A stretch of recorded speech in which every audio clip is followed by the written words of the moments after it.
We're living through history. Britain has a billionaire prime minister whose family, like those before him, used tax loopholes to avoid paying millions. Yet he has smeared a working-class woman without hesitation. Now, the Supreme Court has delivered a bombshell ruling that could end Starmer's career and plunge the nation into its worst constitutional crisis in modern times. In a dramatic judgment, the highest court in the land ordered the Prime Minister to resign immediately over a scandal involving £124,000 in missing funds, undeclared luxury gifts, and a brazen effort to silence his critics. This is not politics as usual. This is a direct confrontation between the courts, the government, and even the crown. The burning question gripping the nation is clear. Will Starmer step down quietly, or will he drag Britain into chaos in one desperate bid to cling to power? The mood in Westminster is electric, thick with shock and disbelief. Moments ago, the Supreme Court issued a ruling so explosive it shattered every expectation of political order. In a televised address, Chief Justice Dame Succa didn't just criticize the Prime Minister, she demanded his resignation. Her words were brutal, final, delivered with icy clarity. No individual, not even the Prime Minister, is above the law. With that declaration, Starmer's grip on power began to crumble before the eyes of the nation. The judgment uncovered a £124,000 discrepancy in his property records, money that mysteriously disappeared from official filings. But that was only the beginning. The court also exposed £39,000 in undeclared luxury perks, private jet flights, designer suits, rare wines, even a Rolex worth more than many families make in months. All of it secretly funneled to him by billionaire donors hungry for influence. For months, rumors of financial misconduct swirled through Downing Street. Today, those whispers erupted into undeniable evidence. Investigators traced cash through offshore accounts, shell firms in Jersey and the Isle of Man, and even a mysterious £52,000 consulting fee tied to a defense contractor desperate for government approval. No invoices, no contracts, just a wire transfer, the textbook definition of influence peddling. What makes this scandal so poisonous is the hypocrisy. While Starmer condemned Tory tax dodgers in public, he was privately pocketing favors from wealthy backers. Leaked emails revealed donors demanding policy changes in exchange for their gifts. And disturbingly, Starmer delivered. Regulations were loosened. Investigations buried. Rivals intimidated into silence. The Supreme Court's judgment was unflinching, branding his actions a betrayal of public trust so severe it threatened the very foundations of British democracy. The fallout was immediate and furious. Protesters filled London's streets within minutes of the verdict, chanting "Lock him up" and demanding justice. Opposition leaders called for snap elections, while senior Labour MPs broke ranks live on air. One branded him a disgrace in a red tie. Even his closest allies now whisper behind closed doors, urging him to resign before the entire party collapses. Yet Starmer refuses to yield. In a defiant late-night address, he dismissed the ruling as politically motivated and vowed to stay in power. That single act of defiance turned a financial scandal into a full-blown constitutional crisis. For the first time in centuries, Britain faces the unthinkable, a prime minister openly rejecting a direct order from the Supreme Court. And as the hours tick by, the nation holds its breath, watching a political earthquake unfold in real time. What began as a £124,000 scandal has spiraled into an unprecedented showdown between the rule of law and the highest office in the land. Inside Number 10, the atmosphere is described as apocalyptic. Aides are said to be shredding documents, burning files, and resigning mid-meeting as the walls close in on Starmer. Multiple senior advisors have already resigned, while cabinet ministers quietly draft letters of no confidence. Yet Starmer seems more defiant than ever.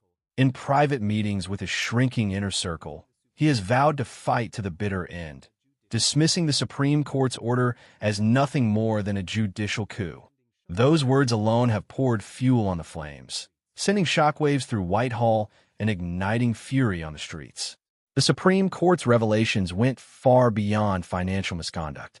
Buried within the judgment were devastating details of how Starmer allegedly weaponized his office to silence opponents and manipulate the democratic process.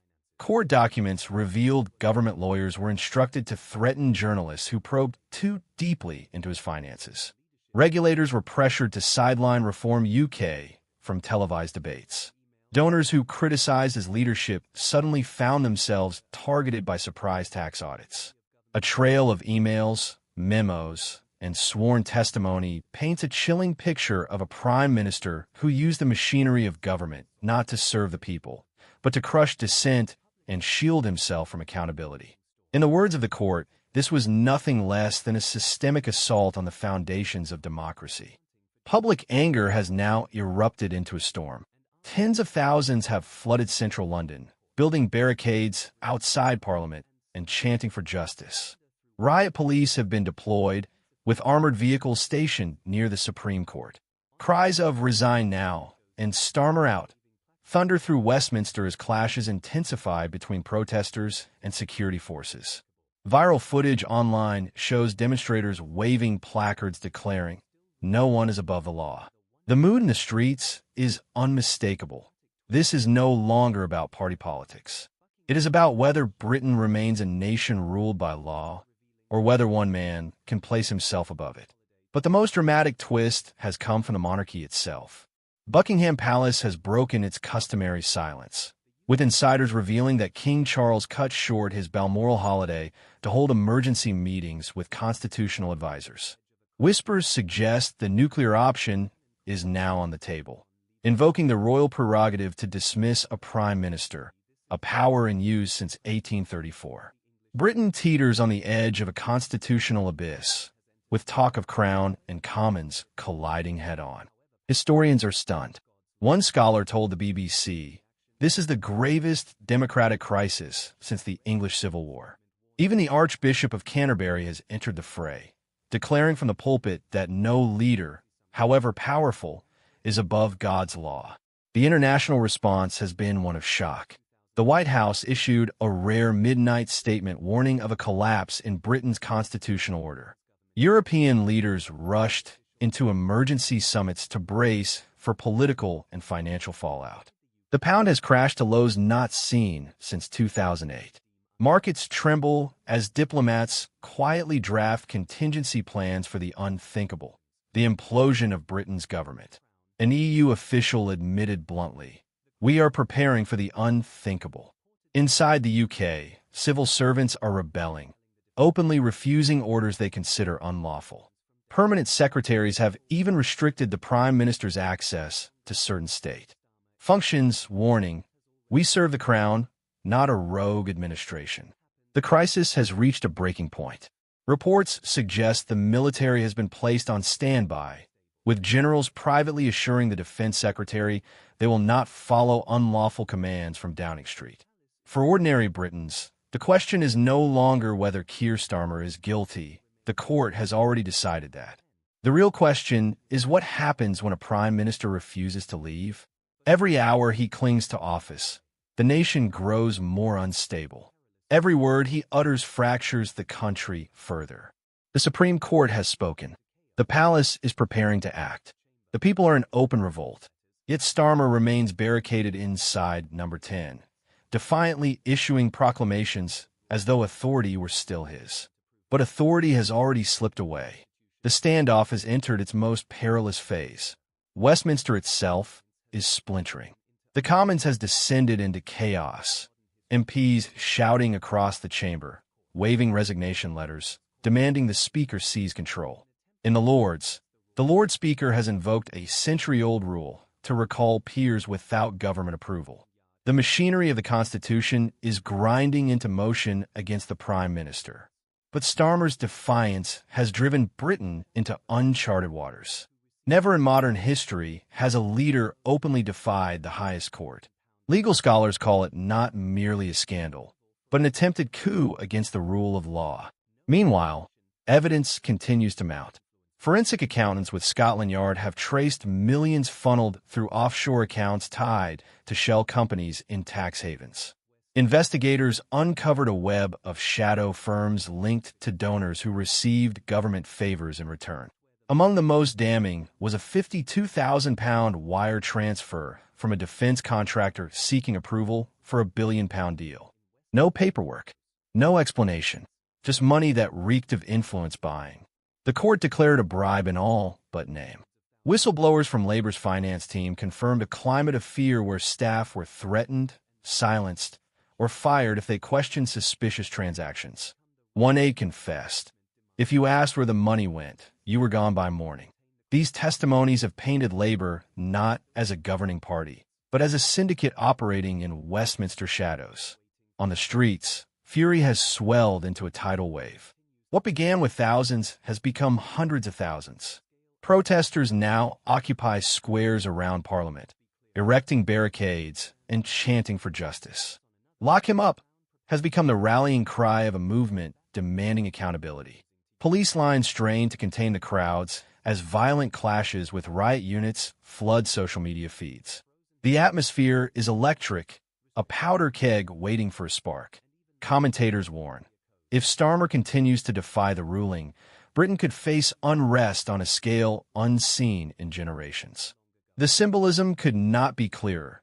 The people stand on one side, the courts on another, the Crown preparing to act, and a lone Prime Minister refusing to yield. Inside Whitehall, the state itself is turning against him. Senior civil servants have frozen his access to critical documents, restricted his communications, and even locked down the nuclear codes, citing fears about his state of mind. One permanent secretary put it bluntly, the Prime Minister no longer governs. He merely occupies a building. That chilling statement reflects the reality in Whitehall. The Bank of England has frozen accounts linked to Labour donors now under investigation, while Scotland Yard has assembled a special task force to pursue potential criminal charges. Starmer is no longer fighting for his political career. He is fighting for his freedom. Legal experts warn that if his defiance continues, the Supreme Court could hold him in contempt, paving the way for his arrest. But perhaps the most alarming development is the whisper of military involvement. Senior generals, disturbed by Starmer's refusal to step down, have reportedly told the defense secretary they will not obey unlawful orders. Rumors swirl of units quietly placed on standby, and though Downing Street denies it, eyewitnesses claim to have seen armored vehicles discreetly positioned near London. The military has not intervened in British politics for centuries, yet the possibility now looms, casting a long and ominous shadow. Commentators warn the line between democracy and authoritarian rule is being tested to breaking point. As Britain's institutions strain under the weight of one man's defiance, the question grows louder by the hour. How far is Keir Starmer willing to go to cling to power? Every refusal tightens the noose. Every hour deepens the crisis. What was meant to be resolved by the Supreme Court has instead unleashed the most dangerous constitutional showdown in modern history. The Crown is preparing to act. The courts are preparing contempt proceedings.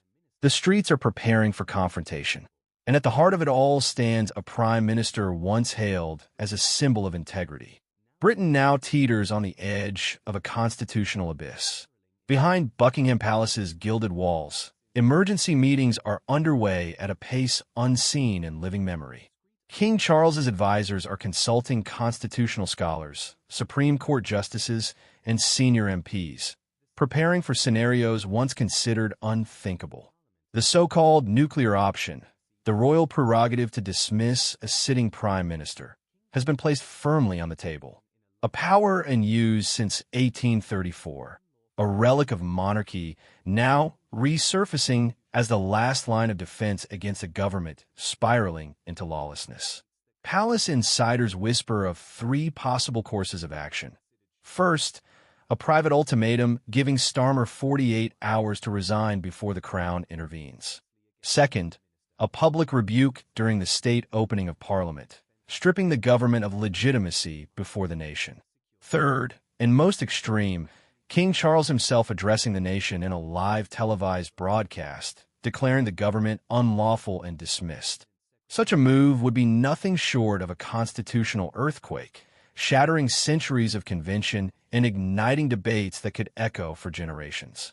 The very fact it is being considered reveals the peril Britain faces. Meanwhile, the machinery of state grinds relentlessly against the Prime Minister. The Cabinet Secretary has frozen access to defense protocols, locking nuclear codes under secure control. Civil servants openly refuse unlawful directives, insisting their duty lies not with a rogue administration, but with the Crown. As one senior official admitted off record, "We are no longer carrying out his commands. We are simply maintaining the functions of the state until this crisis ends." Whitehall is in open revolt. The government is no longer in control. At the center stands a prime minister isolated in Downing Street, cut off from the levers of power. The world watches in disbelief. Washington is already drawing up lists of alternative British contacts should the Starmer government collapse. Brussels has convened emergency late-night summits to contain the financial fallout as the pound sinks to its lowest level since 2008. Even NATO officials whisper their unease, questioning whether Britain's fractured leadership can be trusted in a crisis. One of the world's oldest democracies appears to be unraveling in real time. On the streets, fury grows by the hour. Hundreds of thousands now fill Westminster, Trafalgar Square, and beyond. Their banners scream, "Democracy, not dictatorship," and "Starmer out now." Makeshift barricades block the roads. Chants echo deep into the night, and protest camps line the approaches to Parliament. Riot police brace against surging crowds as violent clashes spread through the capital. Many MPs warn that if the Prime Minister refuses to step down, Britain risks descending into unrest unseen for generations. This is no routine protest. This is a nation at boiling point, a people standing at the threshold of collapse. And yet, inside Number 10, the defiance continues. In his latest statement, Starmer accused the establishment of plotting a silent coup, lashing out at judges, the monarchy, even